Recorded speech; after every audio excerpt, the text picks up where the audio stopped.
Hello and welcome to the Visibility Vixen podcast. I'm your host, Michelle Lewis, and this show is 100% geared to come alongside you, give you a huge hug, and encourage you to keep going down this crazy trail of entrepreneurship. Between myself and the many incredible guests that come on to talk to you, you're going to leave each episode feeling inspired, motivated, and a little bit more balanced for the road ahead.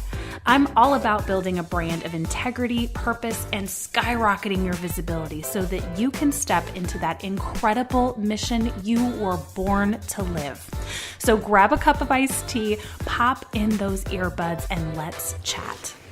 Hey everyone, welcome back to the Visibility Vixen podcast. It has been a good while, but we are back with another Family Circle episode.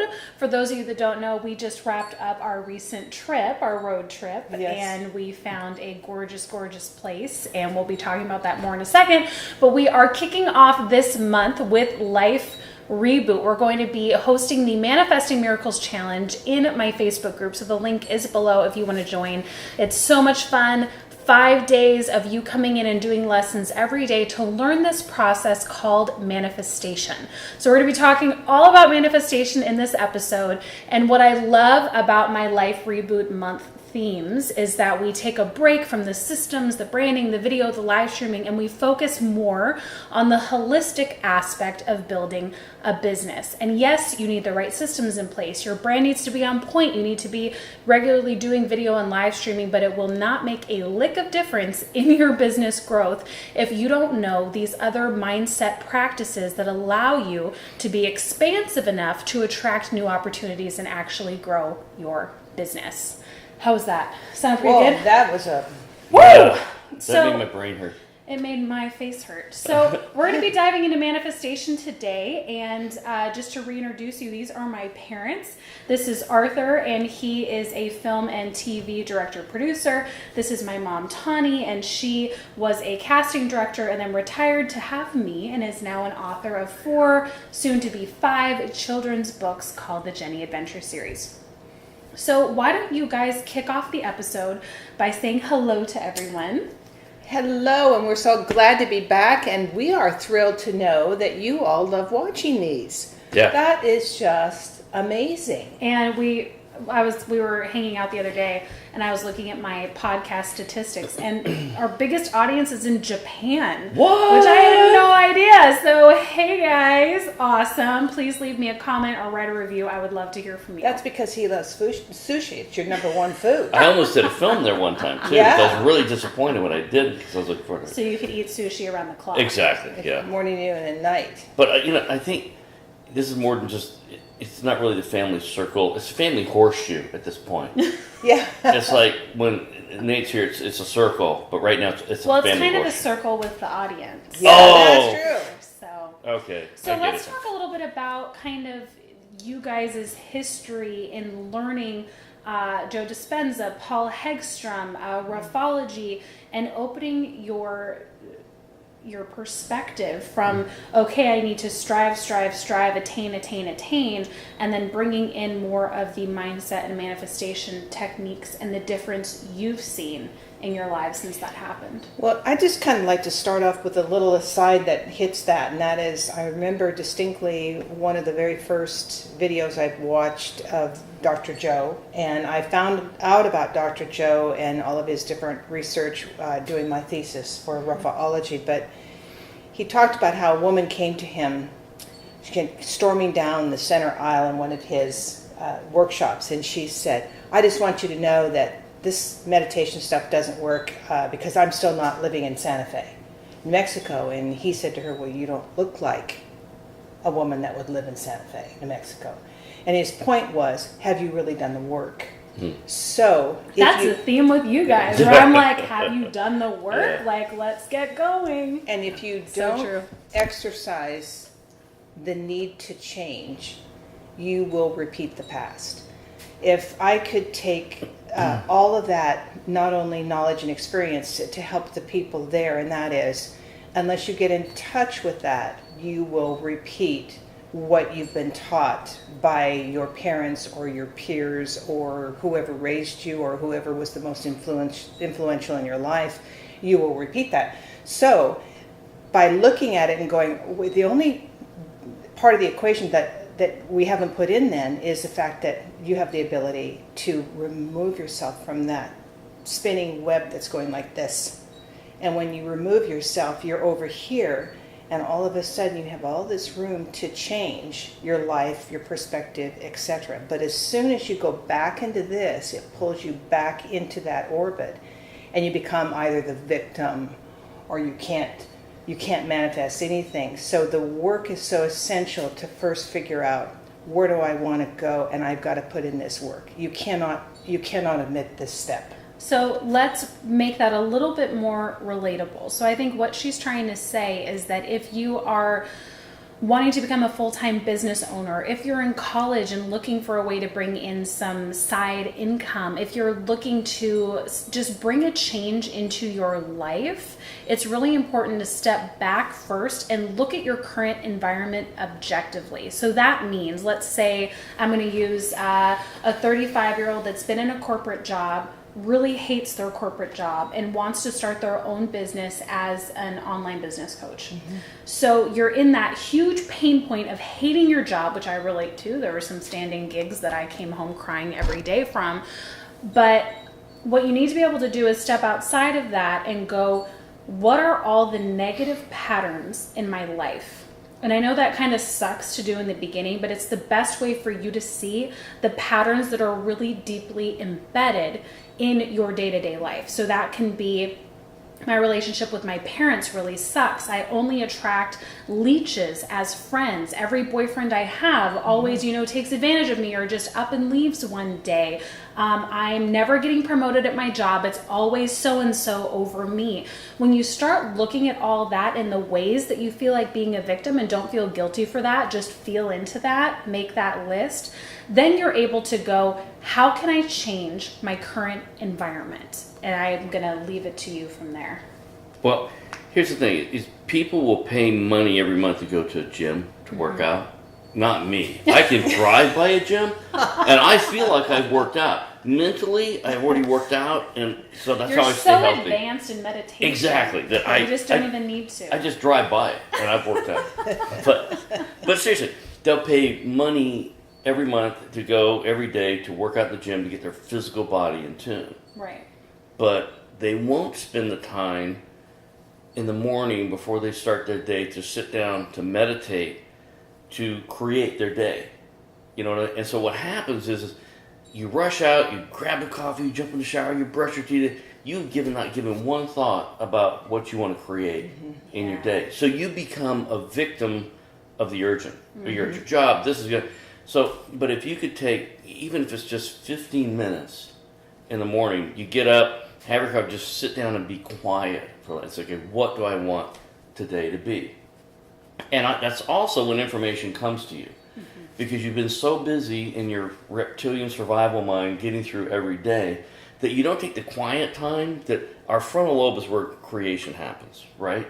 But when we're in a reptilian survival mode, in the back of your brain, the frontal lobe shuts down, right? And let's talk about that for just a second. So using that example of the person that's in the corporate job and wanting to get out of it and feels really just stuck and has crappy relationships and is never promoted and has just really endured the crap over and over again. They are more than likely setting their alarm but having to hit snooze 3 or 4 times because they're so exhausted, getting up, pounding the coffee, grabbing a muffin, not remembering to eat lunch until maybe 3, having a protein bar or like a to-go Happy Meal from McDonald's, coming home, exhausted, collapsing in front of the TV, wiped out, goes to bed, repeats. Right. I used to do that, especially in college, so I get it. What he's saying is that when you're in that mode, you're in something called survival mode. Survival mode, there's actually a physical interpretation in your body. So the reptilian brain takes control and it signals everything that you are in a life or death situation. Panic, flight, fight, testosterone, adrenaline, cortisol, the kidneys and adrenals are pumping out so much into your blood, and your vessels actually know to constrict to let less blood flow to the extraneous limbs and to have it all be right here because you need it to defend your primary organ function, because it literally thinks you're either running from a T-Rex or in the middle of the Revolutionary War, even though you're just going to work and there's no physical impairment happening. So when that happens, there's no ability on a cellular level or energetic for you to create anything new because you're so deep into survival mode. And it takes a lot of study to kind of start objectively looking at where you're at and going, oh my gosh, like this sucks. I want something different. But when you're able to do that, which is why I love these months talking about life reboot, when you have the desire to create something different, then you can go, what is growth mode? What is the frontal lobe? If survival is this, and I know my organs and my body are doing this, that if I was in growth mode, I'm not in the reptilian brain, I'm in the frontal lobe, which processes all kinds of beautiful neurons.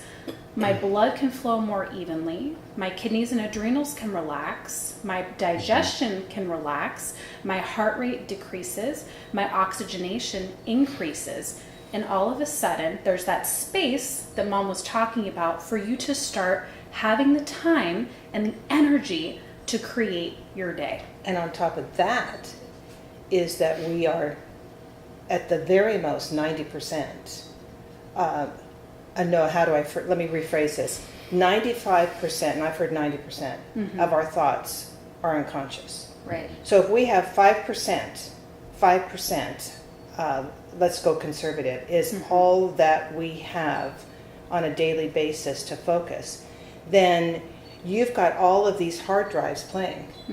You know, all the different wounds that you've had as a child, especially if you went through any kind of traumas, you've got them all playing. They're playing constantly. Also, what's playing is you'll never amount to anything, you're stupid, you're ugly, you're fat, you're too skinny, you've got crooked nose, you're going to die alone, you're never going to be happy, blah, blah, blah. All that is going on constantly. Yeah. So you have all that, and you have only 5% the ability to be able to stop the tapes, stop the hard drive, which hit can all be the buttons. right now. Exactly. Hopefully this woke you up a little bit. Yeah, but that's what we want you to do, is to snap out of that repetitive thing, whether you're watching on YouTube in front of your computer, if you're driving in your car and listening to this as a podcast, wherever you're listening.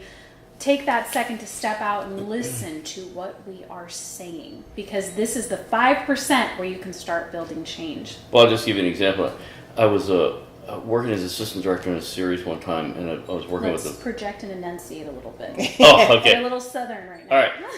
I was working as assistant director about 20 years ago in a television series, and a producer who was also a director on the show was going through a really nasty divorce and just having a really hard time. And I said, you can't function properly in your job if you don't get this off of you.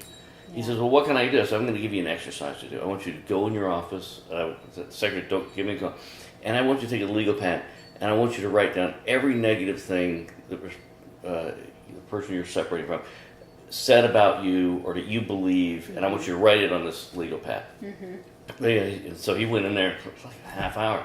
Wow. And finally he came out and says, okay, I said, and we're going to location to shoot tomorrow, so bring that piece of paper with you. So he did. So we're out in this desert location, and we're in the middle of setting the shot up, and I said, I call one guy, give me a shovel, and get me a shovel. So I said, come with me. So we start walking out into the desert. People start saying, no, everybody said we're just doing something. I said, you got the paper? Okay. Leave us alone. We walk out in the middle of the desert, and I said, now take this shovel and dig a hole. What? I said, dig a hole. And so he dug the hole. I said, now take that piece of paper and throw it in there and bury it. He said, why did I do that? Because everything negative that you wrote down is not true about you. And now it's buried in a hole, and I want you to tell your mind that none of that's true, and don't bring it up to me again. I want you to tell yourself you need to direct this picture. Right now. Yeah. And he went, wow, okay. And so I said, every time one of those thoughts comes up, you tell it, stop, not true, get out, bad programming, bad program. And after about a week, he says, I feel like I feel lighter. I feel better. I said, you know why? You're changing your programming. All the things, your subconscious is an unreasoning computer. It brings things up to you that you think it might need for your survival. Every time you go in a situation, it uses all your senses to analyze a room you go in. Is it safe here or is there a threat? Oh my gosh, that wallpaper reminds me of my 6th grade prom dance when no one invited me to dance. I'm a loser. And unless you take control of your thoughts in your subconscious computer and say, thank you, that program's no longer active, don't bring it up again. He did that for about a week and he said, you know what? I've done that, and it's like, nah, I'm not hearing that all the time. So let's talk about why. Why does that happen? Why, when you start reprogramming yourself, do you actually feel different?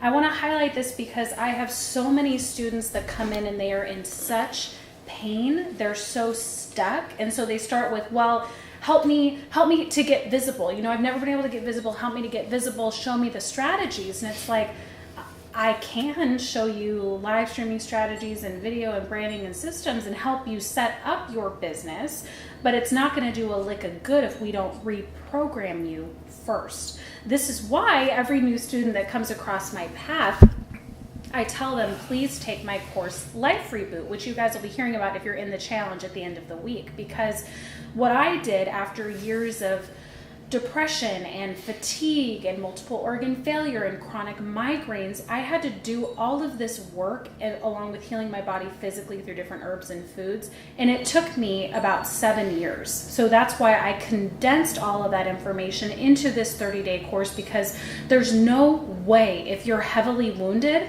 that you can just go out there and run a visible business. There's too many blocks, there's too many barriers, there's too much garbage between you and your online customer. So what he's saying, why did that director suddenly feel better? When you look at the brain and you know that the body follows the mind, he'd been programming himself with everything that his ex-wife had been saying. You're a loser, you're overweight, you're, a failure, blah, blah, blah, blah, blah, which then tells the brain to make peptides of failure, depression, sadness, whatever, which then goes throughout the whole circulatory system and goes and attaches onto the receptor sites of that cell. That's why you run into, let's say that you're walking down the street and you see your ex. Oh my gosh, look at my ex and he looks so good and I just, and all of a sudden you start feeling panicked, you start sweating, and you feel depressed and like this huge failure. Why do you suddenly feel that way? It's because your thoughts have actually gone throughout your entire system to make you feel that way.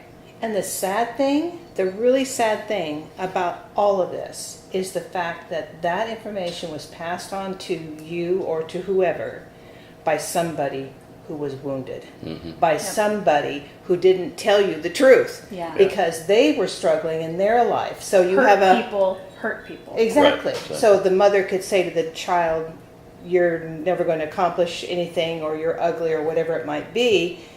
Well, she's got her own wounds. She's not even seeing you. She's not even clear. She's totally 95% in the past. And because she was wounded at age 4. Exactly. So it multiplies and goes like this until you stop it. And that's why I think that so many people struggle in online business, because it's all online, which means you wake up and you look at your emails. And because you're on different people's lists, right away you're comparing yourself and feeling like a failure. You log on to Facebook and you look at maybe your Facebook group hasn't grown, or maybe no one liked your photo and you're depressed. Then you go onto Instagram and, oh my gosh, I only got 3 new followers, or oh my gosh, I lost 10 followers. People are immediately set up for failure because of these past wounds, so that when they see other people in their field succeeding, they immediately go, there's something wrong with me. And they attract more of the past wounds. Exactly, to validate that experience, because the body follows the mind. Your environment also follows your mind. So I think that that's why it's so important to talk about this other side of business, of life, because ultimately you left your job, you left whatever calling you had before to pursue this unique calling because you wanted more, and you wanted more freedom in your life, and you wanted to actually make a difference in the world. But the thing is, even though we all want that, it is hard to do. And it's hard to do because you can't just go in and clock into your job and then run out and there's no obligation. You have to do so much inner work to become that thought leader, to attract that tribe. It's not easy. No.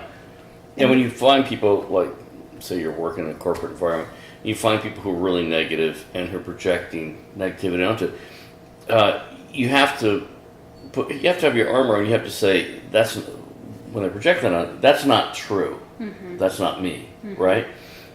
And when you do that, you don't accept that internally, because, listen, negativity will breed negativity, mm-hmm. And so you have to be strong enough in yourself that you know who you are, you know where you're going.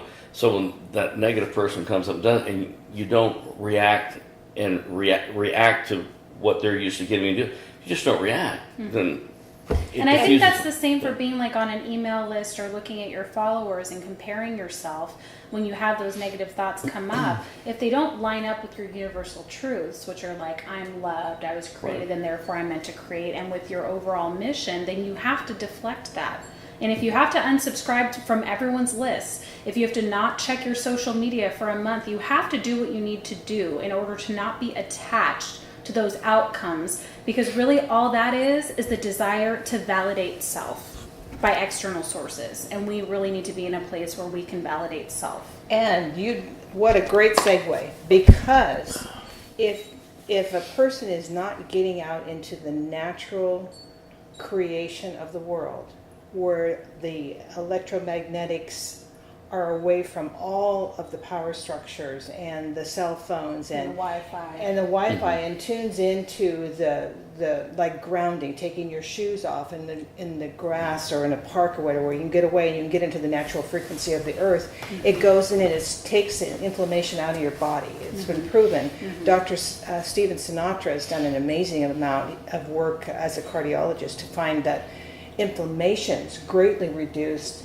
if people just spend time outside and they ground with the frequency of the earth. Mm-hmm. And Arthur and I were talking about how that whole thing, creation has its own frequency mm-hmm. and its own harmonics, and it's there to support us and to help us, but we are not at all connected with it. We're in our little apartments or in our jobs or whatever, and we never step outside. Yeah, it's so important. And we're bombarded by frequency.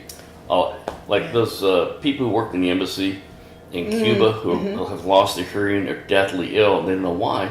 Well, they're being attacked with hypersonic frequencies that are literally damage their hearing. Some of them will never get their hearing back. Well, it's like when you work on a tarmac, right, at an airport. Yeah. So let's bring this back to manifestation specifically. We've talked a little bit about mindset, we've talked about intention, but I really want to know, how has manifestation worked in both of your lives? Because I'm sure, that your ultimate goal would be everything that I've learned, if only I could have learned it at age 20, 25, 30, 35. So can you speak a little bit to that experience?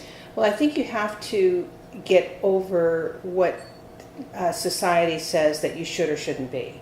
And especially as you're older, you're basically a throwaway. So you have to come into grips with that and know that, no, you're created for a purpose, and what is that purpose, and get to work on that. Mm-hmm. And you don't want to live the rest of your life the way you lived the first part of your life if you're dissatisfied. And some people might not be dissatisfied, but I was very dissatisfied. Mm-hmm. I always wanted to be a writer, claimed that I was a writer, but I wasn't producing other than doing a lot of church plays, etc. But if you remove yourself from that convenience, well, where are you? Mm-hmm. So manifesting was simply first tackling my past in my mind, and then getting the space enough to be able to go, well, can I do this? And what do I want to do with this?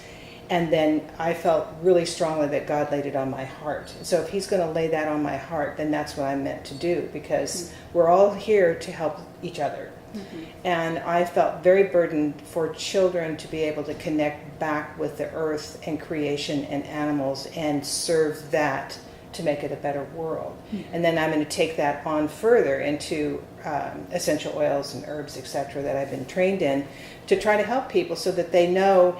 I mean, in emergencies, you can't get to the hospital, but what can help? Well, it's like he had a severe cut. What helped? Using honey and bee magic, healed it like that. Those little things, passing on that knowledge. And, you do that until you're no longer breathing. I mean, you just keep moving until that's done. Yeah. I'll just go back to what we're talking about creating your day, right? It's also if you're in a corporate job, you're looking to do something else. You have to be able to find what you do naturally, which is what you're passionate about. So if you can find that passion and you can listen, we're electromagnetic beings, okay? Our thoughts are electrical, they can be measured. Our emotions are the magnetic part of us, right? So if you get a strong intent, you know what you want to do, and in that meditation in the morning, you visualize that, right? And so you know what your goal is going to be, and you have to project into the future. So you create what it is you want to do, and so now you get the thought. That's the electrical part. So what's the magnetic part? It is going to be what emotion are you going to attach with that thing you see yourself doing in the future? That's gratitude. That's the strongest emotion there is, being grateful. So you imagine what you want to do, and you see yourself in the future doing that. You put gratitude behind it, and so now you've put it out there in the quantum field, and that will come to you. But you have to know where you're going. You can't be rudderless. You have to imagine yourself that. And I've done that a number of times, starting back when I didn't even know what I was doing when I was in college, and I knew, what I wanted to do. I wanted to come out to Hollywood to do films. I'd had some experiences that led me to that when I grew up on the farm. And so I put that intention out there, and out of the blue, a phone call came and said, "Hey, from my mother, hey, there's a film coming to town. I've always known you wanted to do this." And I said, "Yeah." So I cast a bunch of my actors in it. Ended up getting along with those people. My second week in the business, both ADs got sick. I was running the set, and that's how I got out to Hollywood. It was I'm a man of faith, and I'd had some experiences on the farm that directed me to what I was supposed to be doing. And my father said, "Well, listen, you don't have any connections out there. You don't have the money to go out there to Hollywood to go to college. But if that's God's intention for you, He will make a way." So I just started in my prayer, my meditation time. I started meditating on that, and like I say, unexpectedly out of the blue, that call came and it changed my life. And doubts will road it, that won't it? If you have those, and I listen. I had complete insecurities about. I never worked on a film before. But when I was in college, I said, well, I'm going I was doing stand-up comedy, and that led to doing comedy commercials, and it led to doing comedy film. But so a commercial is just a short film. Yeah. So it led right into that. But I had to imagine myself doing that, and when I did that, and I saw it in the future, it manifested it out of the blue. From my mother, the phone call came. So. And then, with JoeDispenza, he quantified what I do. And I didn't know at that point, I hadn't know about the thought and the intention and the emotion behind that. And the frontal lobe. On the frontal lobe, but unconsciously I'd been doing that. And then same thing with screenwriting. I've rewritten 3 features. And one of them was we kept bringing in writers. We're shooting. We keep bringing in writers. And everybody would get up to the second act, and then they had to leave, right? So the third act. So one night, I finally said, I have to rewrite this because we start shooting it in a month. We got to figure out how we're going to do all the rigs. And so I sat down, I said, I am just going to sit up and going to meditate on what it is that needs to be done here. And shut off all the stuff with the crazy, busy effects, blowing stuff in the day. So I sat down for about an hour, and I just calmed everything down, quiet. And I said, what does the audience need to get out of the end of this film? What should they come away with? What's going to make them feel better about these characters and their own selves? And it just came to me, and I sat down, and over 8 hours, I rewrote the third act, and you created space. I created space. I calmed everything down, got everything quiet, and I just tried to visualize what the ending of the movie should be for how the arcs of all their characters. Because listen, life is like a motion picture. It's tension. Tension is a battle between hope and fear, right? You always hope for the best, you fear the worst. Well, tension in a motion picture is balanced because you're always hoping the character, the best thing's going to happen to them. You fear the worst. Oh, the shark's going to get them and eat them. And so you're always taking the audience through that journey. So in your life, it's the same way. You have the hope of, oh, here's what I want to do, I want to become, but you have the fear, oh my gosh, if this fails, what will I do? I won't be able to eat. I want to have a place to stay. Plus all the background of the family. And then you've got all the negative tapes playing in your head. But I think that's an interesting point, because it's like, what's your favorite movie? And I highly doubt that it's a movie where the main character is exactly the same in the beginning as they are at the end. You want to watch that journey. You if they are, you're really bored. Yeah, you want to watch that adventure. And I think it's the same thing with us, but while we're going through it, it's so hard, but you just have to trust. It's like, how did I think that when I was 22 and on bed rest that I'd end up hosting a podcast and running a business and helping other people that feel invisible? I mean, there's no way. But I think it's just so important to connect with, number one, who's your creator? I'm a personal believer that it has to be outside of self. And then what's your mission? And then doing everything you can to actuate that mission while staying apart from the expectation of the outcome. And you have to hold on to the vision that there's got to be something more and not let that pass. Because if you had given in to this is the way I'm always going to be, you would have gone in a wheelchair but had all those pain things, and that would have been your life. Yeah. But you have to have that internal grit to be able to push through it. And I think one thing people don't realize is the way our beings are created is we are made to be creative beings. We are made to manifest things. Listen, 100 years ago, flight wasn't possible. Somebody had the idea, I'm watching those birds, there's got to be a way, to the right, where they start fashioning wings. They had to, and little did they know what they were doing. They were fashioning a wing so that the air would move faster than the top and create suction on the top to be able to give lift, right? Space travel wasn't possible. Nobody went to space, fortunately, when I was born. And then, but somebody imagined that. They had the intention to do it, and they said, well, I know we can do this. And they manifested it. Well, that's why they're saying the Newtonian model is dead. It's no longer cause and effect. It's now effect and then cause. And look, quantum physics, we're just starting to understand that. But look at the massive advances that have happened now. The Chinese are doing quantum communication. And, just a brief explanation of what that is. There's a particle here, and there's a particle there. And if you give information to this one has that information at the same time. So they've done studies with blood. So if I'm here in the United States, they take my blood, they take it down to Australia, the bottom, which has been a year there, love Australia. And I watch a heart. By the way, that was he loves Australia. Oh, that's my southern. Okay, so if they take blood from me, take it down to Australia, I'm watching a horror movie, and I'm reacting. The peptides and things are happening on my blood, and they've got my blood down there. The same chemical reaction will happen to that blood. That's quantum physics. Okay, it's information that's in two places shared at one time, which empowers your viewers right now.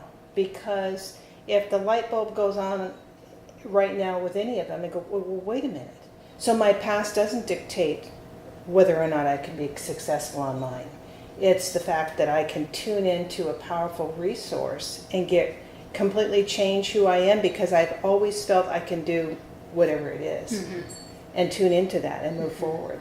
Well, and I think for me, so long I rolled around in my wounds. No one's been hurt as much as me. No one's had as much challenge as me, especially when you deal with chronic pain or any kind of long illness. You think that you are specifically being punished or specifically being tortured. And I think you can relate to that with your upbringing. You can relate to that with your relationships. It's not just illness. But the beauty of what we're trying to explain to you is that that is a specific experience that was designed for you to give you the tools to then be able to help your audience get through that faster, more efficiently, and with more support and love. Well, the other thing is with quantum physics is quantum entanglement is, since we all live in the same electromagnetic field, we're all connected to each other. And so when you have the intention of helping other people, motivating them. And when Not saving, not helping. Yes, just saving, and giving them knowledge that they can then turn into an actionable strategy that gives them wisdom. Now you've given them, instead of just catching a fish for somebody, you've given the fishing line and taught them how to fish. And it reverberates. And it reverberates through the field. So that, the ultimate goal for, I think, anything you should do in your business and in life, just in general, is to help others. Because when you give like that, it comes back exponentially. I had a friend who was a healthcare professional, and he was going, and a very spiritual person, and was going through a really hard time. And there were some wounds that had come up that he was having to deal with. And I said, well, when you're on the journey to healing and becoming a fully actuated person, and particularly being in a healing profession, the old wounds, as you get clearer and clearer, are going to come up. Oh, yeah. And they have to be exercised. Yes. And because that's like a hook, it's like a javelin that's in your leg, an old hurt. And I said, so when you're on this journey, don't be surprised if things come up, all negative wounds, and you just acknowledge them and don't bury them, but deal with them. Say, hey, I hurt somebody or somebody hurt me. Look at it, analyze it, and say, hey, that's I'm sorry that happened, but that's not part of me anymore, and let it go. And and letting it go is so important, because some people feel they have to go back and really rail at the person that hurt them, and you have to be so careful about that, because we don't have the perspective to know how we've hurt others. Right, exactly. And we can't go back in time and go, all the things that we have said and done in our arrogance or our exuberance of youth or whatever, how we maybe sent somebody back 10 years when we were 12 years old. I mean, we don't know. And so that's why you have to go look at, that person was in their wounds and they were handling you that way. Could have happened tomorrow. Could have happened just yesterday. Right. But what are they dealing with? And it could be so much more than what you're dealing with. And I think that the key to that is not that you're getting rid of something, but you're releasing it out from your subconscious. Yes. You're releasing whatever that old negative attachment, that program is. Releasing that person in love. Exactly. Well, it's really like being strapped down in an old house that isn't yours, but is your dad's house. And first you get unstrapped, right, by realizing that you're strapped into this house. Then you get up. Then you start clearing out the cobwebs. Then you start scrubbing the floors. Right. Then you start going in and doing renovations to make it your own. That's a great That's analogy. the process of becoming a self-empowered human being. And I know we've covered a lot of stuff. I know that you'll probably listen to this 800 times, because we've covered what would probably be a master's degree in some kind of theology and biodynamic biology. But what we're trying to say is that you are never stuck in your current situation. You are never a victim to your past unless you choose to be. You can impact and change the world with your unique gifts and calling. You were born for a specific purpose from the Creator. So it's now your responsibility to take this knowledge whenever it comes to you, through this podcast, through a book, through a course, whatever it may be, and just start incrementally changing your day. Starting with a meditation, going through a self-help book, investing in Life Reboot if you want to do it really quick. Whatever you feel in order to get you to the next level, to get you a little bit clearer, to have you start owning your own brain real estate so that you can start helping people with your unique gift. So I think that's a pretty good place to wrap up. I would just say one more quick thing. That meditation also works at night before you go to bed. Yeah. Try not to use your iPad's electronic device like an hour before you go to bed, because it goes through your eyes and activates your pineal pituitary. That's why a lot of people have trouble going to sleep. But try to take that 20 minutes before you go to bed at night too, and just release things from the day, and just program you're going to have a good restful sleep. And a lot of times you'll find out at 3 a.m. in the morning you'll wake up with a very creative idea. That's what happens to me. And connect with nature. Yes. Go smell Ground a your feet. rose. Go watch a bee. Look at a bird. Go talk to a hummingbird. Connect. Yeah. So again, we have started today the Manifesting Miracles Challenge. We would love for you to jump on board. Go ahead and sign up with the link below. You will really enjoy the experience and learn more of these daily practices where I give you specific instructions and specific apps and reminders and boards and stuff so you can really start figuring out this manifestation process for yourself. You're also more than welcome to watch my journey called Healing Places in America on YouTube to understand a little bit more of what led to me creating the course Life Reboot. And if you're interested in jumping right into the course with a 30-day powerful action-packed training, I'll also include those links. But anyway, so glad that you guys are here. Yay for another family circle. Thank you so much for watching. We would love to hear from you and hear your thoughts about what you thought about this episode. Go out there, create, and manifest, my friends. Absolutely. Exciting. Yes. Exciting. There we go. Thanks for listening in today to the Visibility Vixen podcast. Subscribe now and share with a fellow Vixen who wants to start building their visibility. For more fire in your life and brand, visit visibilityvixen.com.